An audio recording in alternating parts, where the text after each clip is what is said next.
Question toilette sèche, Antoine Percier se considérait, à juste titre, comme un expert. Il avait confectionné les siennes de ses propres mains avec du bois de récup. Elles étaient sa joie, sa fierté, le témoignage odorant de son engagement écologique, car il trouvait rarement le courage d'aller jusqu'au fond du terrain vider la tinette dans le compost. Du temps où il avait encore la télévision, Antoine avait été ému par un reportage où l'on voyait un couple de vieux babas charger leur répugnant baquet sur une charrette tirée par une mule. Il en rêvait encore. Son RSA, hélas, ne lui permettait pas de s'offrir une mule. Une compagne, encore moins. Elle schlingue tes chiottes, lança Jean-Jacques qui revenait du lieu d'aisance. Antoine se dit que c'était là une réflexion de petit bourgeois.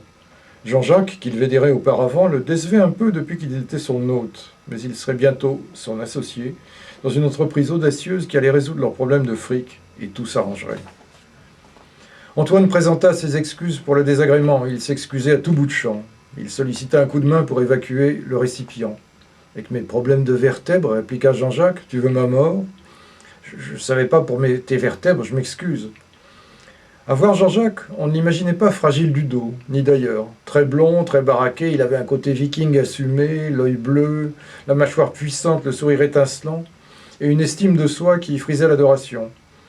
L'éducation, dispensée jadis par un cours privé catholique, l'avait doté d'un vernis suffisant pour briller sans effort auprès de ceux qui n'avaient pas eu les mêmes chances, et d'assez de bon sens pour se taire lorsqu'il était confronté à plus cultivé.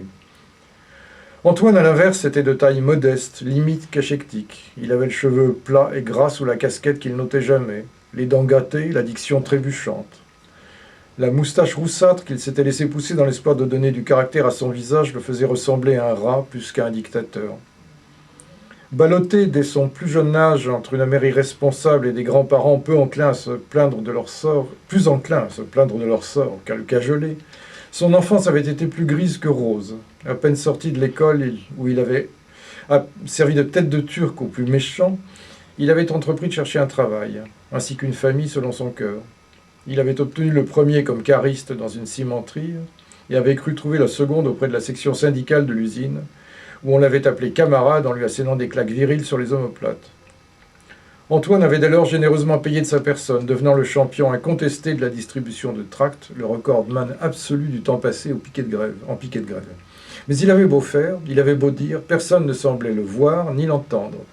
Antoine était voué à la transparence, il se sentait toujours exclu de la chaude amitié qui unissait les autres. La cimenterie ferma. Suivirent des emplois sporadiques et mal rémunérés, le chômage, puis plus rien. Amer, désœuvré, Antoine se tourna vers l'écologie, renonçant progressivement à la lutte des classes pour s'ériger en défenseur de la nature.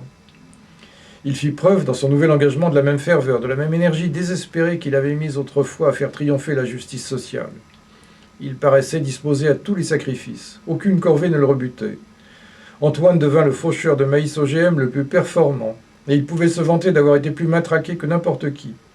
Mais en dépit de ses efforts, rien ne changea.